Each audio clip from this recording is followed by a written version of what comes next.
NBA trade deadline is done. Let's talk about the Utah Jazz. How well did they do? What did they get? Was it good? Was it bad? It's the Hoops Nerd Show.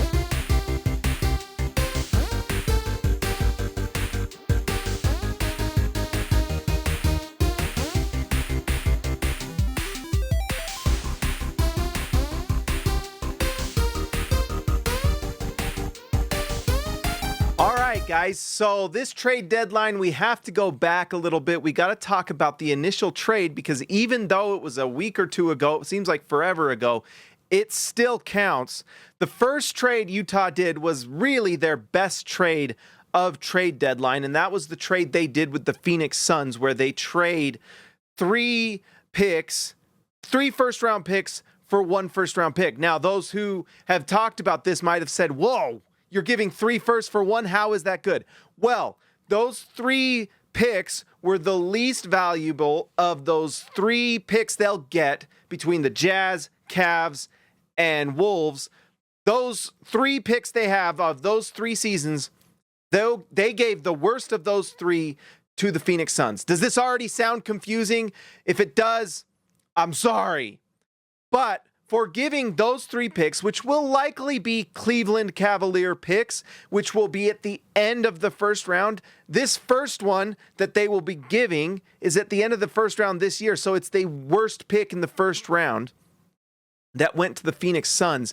And the pick the Jazz got was the 2031 first, completely unprotected from the Phoenix Suns, which how we've seen the Phoenix Suns manage their team, that might be an incredible, not might, it will be a good pick, which actually has potential to be the number 1 pick in that draft. That was the report from the Jazz that they made that trade because they think it has that type of potential. And when you look at how the Phoenix Suns are running things, it makes sense. And by the way, the Phoenix Suns have already used one of those picks that the Jazz traded them to just move off of Jusuf Nurkic's contract. So they only have 2 picks left from Utah. That one has already been moved. So if you think about that, the Phoenix Suns have used those picks that the Jazz gave them to just move off bad contracts from bad decisions they made. They traded DeAndre Ayton, which was a number 1 overall pick, to the Portland Trailblazers, and they got Jusuf Nurkic. They ended up having to make a trade with the Utah Jazz, a 2031 first, to get a first-round pick from Utah just to get off the contract for Jusuf Nurkic they originally traded for. That is the kind of decision making the Phoenix Suns are doing. And so come 2031, Utah has this pick. It is a blue chip pick. A lot of people out there who have talked about it being incredible, and they don't even know why the Phoenix Suns did it in the first place. Well, obviously it was for transactional reasons. That is not going to, those picks already are looking like they're not going to turn into great players already. So that is the best pick the Jazz have done. Now, the second one was part of that insane Luca Donic trade for Anthony Davis that absolutely rocked the NBA world. No one's even talking about the Super Bowl. It's been Luca Doncic on TV all day, every day. The Jazz were able to get picks in that trade, second-round picks, as just transactional. It only cost cash. Now, there was that report that Danny Ainge didn't know about it, which I actually think is interesting. I wonder how many times there are teams that get involved in these transactional trades and they say, we can't tell you what the trade is, but we just need to involve you so that the transaction can happen. Utah pays about $110,000 between the 2 teams, and they get second-round picks out of it. And so that was a nice trade for Utah, whether you agree with it or not. Luca Doncic was going to the Lakers regardless. So if Utah doesn't help that trade, it didn't matter. It was going to happen. They were going to find someone else. They just knew they could talk to Utah and get it done. So Utah gets something out of it no matter what. And now there may be Jazz fans that are worried about that because Utah owns the 2027 pick from the Los Angeles Lakers. Now they have Luka Doncic. People may be thinking, oh my goodness, Utah now doesn't have value for their pick. Maybe, although Luka Doncic hasn't seen a treadmill in his entire life, is completely out of shape for NBA basketball. He has already been through 91 injuries, and he's just 25. He cannot lose weight. If you read the article from Tim McMahon, they have fired multiple people trying to help Luca Doncic get in shape, and he hasn't. And he has missed more than half of this season because he can't stay in shape. And those injuries, that calf injury, is caused by him not being in shape. And by the way, those calf injuries, those are no joke. If you go back and look at Kevin Durant when he was on the Golden State Warriors, remember when he tore his Achilles? What was happening beforehand? He had that calf injury. The Golden State Warriors pushed him to play, and then he tears the Achilles. I'm not saying that's going to happen with Luka Doncic, but this is the type of thing that can happen to players who are consistently injuring their legs and pushing through injury. It can happen. And so that is something that the Mavericks didn't want to risk. The Lakers are obviously happy to. From a Jazz standpoint, you just wonder if Luka Doncic can stay healthy or not. Whether he does or doesn't, Utah is going to get that first-round pick from the Lakers. It's very unlikely it'll be top 4 unless Luka does get injured. Now, let's talk about the transactions today. Utah ends up, and this is today and before, all in all, Utah ends up with that first-round pick from the Phoenix Suns, and they also end up with 5 second-round picks. Utah did some incredible movement here. They take PJ Tucker from the trade with the LA Clippers. They take Mo Bamba, who they waived. He's just waived, so nothing happens with that. The Jazz ended up waiving Jalen Hood-Schifino as part of the Lakers trade, but they kept PJ Tucker because obviously they knew something was going to happen, and they also ended up trading for Dennis Schroeder. Both of those players get moved. Schroeder goes to Detroit, PJ Tucker goes to Miami, and Utah ends up with 5 second-round picks, and they also end up with Josh Richardson and KJ Martin. It's a mouthful. There's a lot that happened. But Josh Richardson also gets waived, but Utah ends the season with KJ Martin. I'm not going to pretend like I am a KJ Martin expert because I am not, but a quick glance at his stats, you can see he's averaging 6.4 points, 3.0 rebounds, 0.8 assists, but he is shooting 61% from the field and 38% from 3. This is a player that's putting up efficient numbers. He's obviously coming off the bench, and who knows, maybe this is a player Utah can develop and can become something for Utah at some point.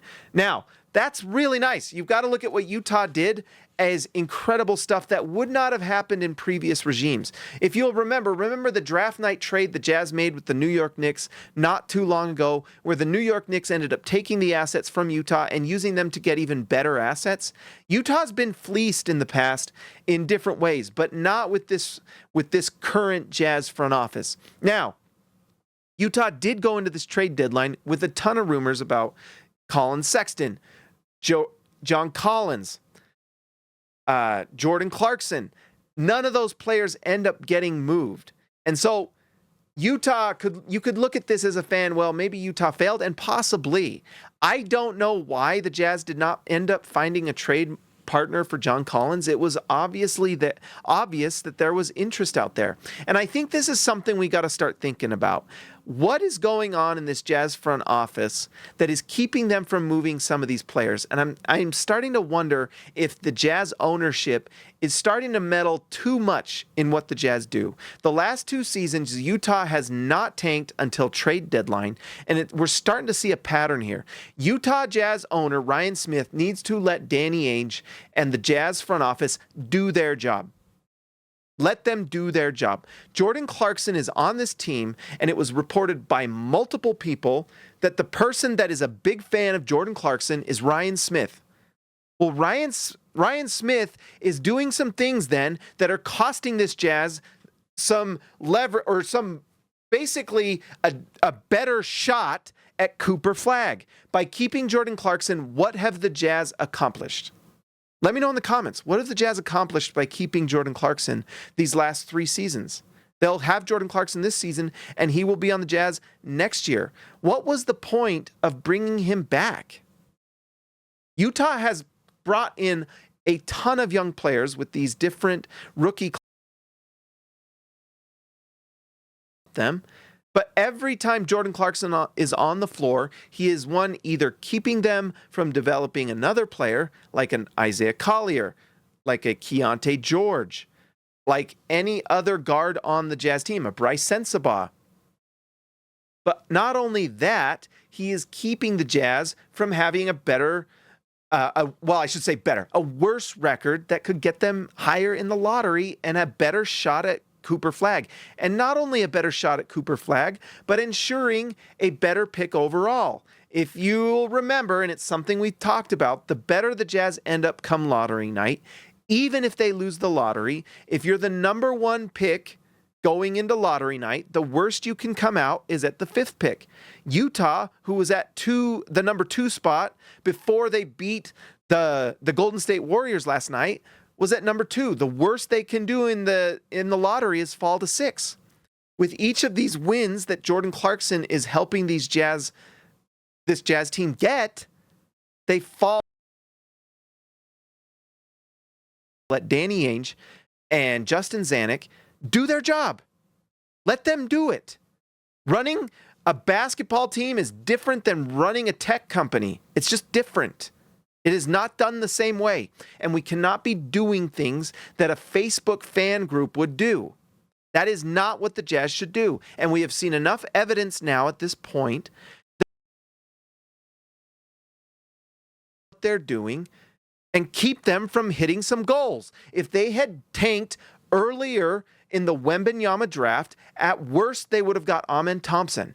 Now, Utah, we're watching Amen Thompson look like prime Kawhi Leonard on defense, while Taylor Hendricks is injured. And Keontae George has looked like a really nice player, but he is not a cornerstone player.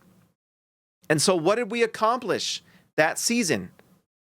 And then last season, Utah ends up winning more games than they should. They do the same Groundhog Day thing where they go to trade deadline and end up trading off players.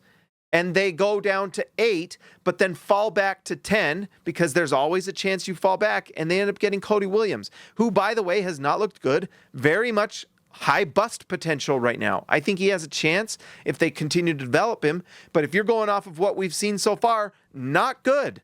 Now, Utah did get Collier and Filipowski, and they've turned out to be the best player from that draft. And that draft hasn't been very good. But the Jazz just keep doing these things where it feels like they have one viewpoint saying one thing and one viewpoint saying the other. Let's let Danny Ainge do his job, okay? Danny Ainge knows what he's doing. Danny Ainge will help this Jazz team do it because he's done it before. Is Ryan Smith smarter than Danny Ainge? Danny Ainge has built teams that have won championships. Multiple. Danny Ainge is the guy that helped build the current Boston Celtics roster, at least the core of that team. And he's the one that built the one before it. Let him do his job, okay? That is the bad. And I am personally very worried about next season because I have a feeling Utah could have made some trades because we saw the rumors. What do they accomplish by keeping John Collins and Jordan Clarkson if there's a move out there?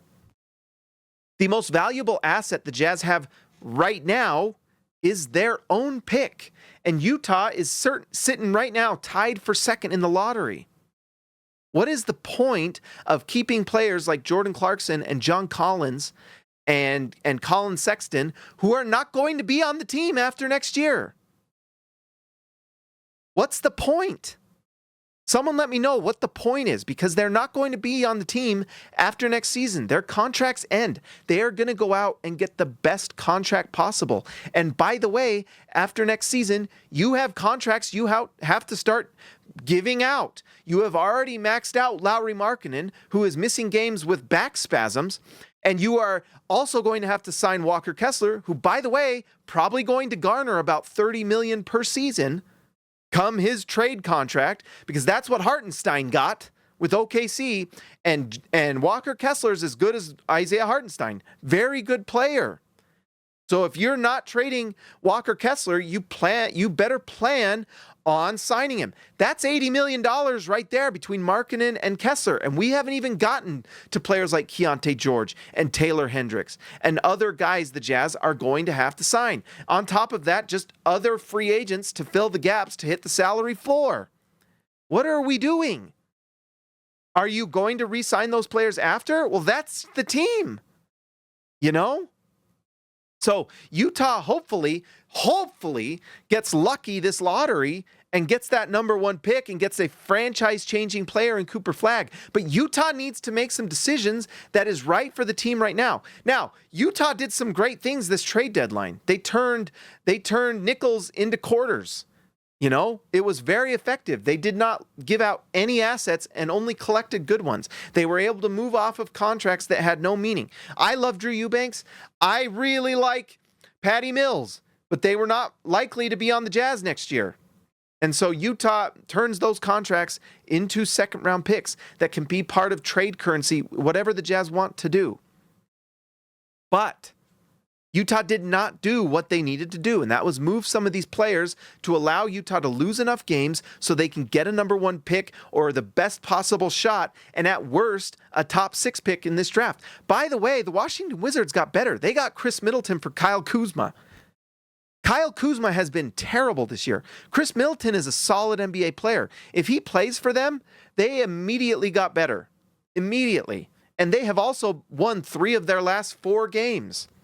And on top of that, the Wizards have to play the other Eastern Conference teams. They are going to have to play the Raptors. They're going to have to play the Detroit Pistons and all these other teams in the Eastern Conference that are very winnable games. So this was a successful trade deadline, but a trade deadline that I feel like could have been better and could have been more effective. And it's really the biggest problem for this Utah Jazz the last 3 seasons is that they need some sort of rudder. They need to let the captain drive the ship instead of constant meddling from the Jazz owner. Let them do their job. Stop making choices that are based off of emotional fandom. That's not how this works. If you want to be like Mark Cuban, then be like Mark Cuban. Mark Cuban got the assignment. He tanked and got Luca Donic. That's how they got him. Yes, they traded him, but that's how they got him. And by the way, this was a great reminder that Utah had no shot at Luca Donic. No shot. So this idea that the Jazz were somehow going to use all these assets to trade for a superstar, that didn't happen. You don't just get to trade for superstars. It just does not happen. And the time that it does, it literally broke the internet. And everyone told Nico Harrison he's the biggest idiot out there. So you think that Utah's just going to trade for Giannis or Anthony Edwards or someone like that? That's not happening. The only way you're getting a superstar in Utah is if you get them in the draft. That's how this works. I'm sorry. That's it. There is no other way. That is it. And then if you can get those superstars on the Jazz, then those picks you're getting from Minnesota and Cleveland and LA and from Phoenix, those future picks may turn into number 1 picks. But those are down the road. And you cannot just kind of plan on that being the thing that gets you the number 1 pick. That is bad team building. And we've already seen the effects of that the last 2 seasons. Ryan Smith wasted the last 2 years for this Jazz team. And thank goodness Danny Ainge has been allowed to do his job this season. But if Ryan Smith ruins next season too, what are you doing? That is not how this is done. Just ask the Chicago Bulls, the Sacramento Kings, all these other teams that just make fan choices with owners that don't either care or try to make all the decisions themselves, having not really done this stuff before. All right? So Utah needs to make decisions now for next season. It certainly doesn't seem like they have a lot of decision-making done for next year. They need to make those decisions now. But today, they could have made those decisions, and they did not. So get ready for a Utah Jazz team that has John Collins and Jordan Clarkson and Colin Sexton on it next year. The Jazz will get 2 more draft picks this year who will not play as much because Utah decided to keep those guys on the team. And guess what? Utah does not get a pick next year unless it's bottom 8, Ryan. So you're going to have to decide what to do this offseason, the things you could have done now. I don't know what was on the table, but we know from rumors there were multiple teams asking about John Collins. There were multiple teams that asked about Jordan Clarkson, and Utah didn't do anything. And the thing is, for Utah, like I've already mentioned, their most important asset is the one they have now, which is their own pick. And they do not get it next year if they aren't in the bottom 8. And having been now tied for number 2 worst team in the NBA, do you really expect the Jazz to compete, or are you just trying to get into mediocrity to sell some tickets? Don't tell me that you're competing for a championship if you're just trying to sell tickets. Right? If you're going to do something, do it right. Don't tell me something and do another. Don't tell me you're going to try, go big game hunting and the best you're doing is going for Mikal Bridges this offseason. That's the big game hunting we're doing. And then to tell us that they were involved somehow with Paul George. Give me a break. Give me a break. And by the way, Paul George, Philadelphia can't trade him fast enough. So thank goodness that didn't happen for the disaster that would have been Utah. And including that, Mikal Bridges' absolute broken jump shot to start the season. Are you kidding? Is that really what you wanted to do? A lot of people who know what they're doing, including me and everyone else writing for SLC Dunk and all these people, could have told you that. People on these national podcasts could have told you that. 5 first-round picks for Mikal Bridges is what it took. Utah was going to do that for a role player? Do we not want a championship in Utah? That's what I want. Come on. Someone get in that front office and tell Ryan to let Danny Ainge do his job. Okay? That's my take, guys. Like and subscribe to the channel. I'll talk to you next time.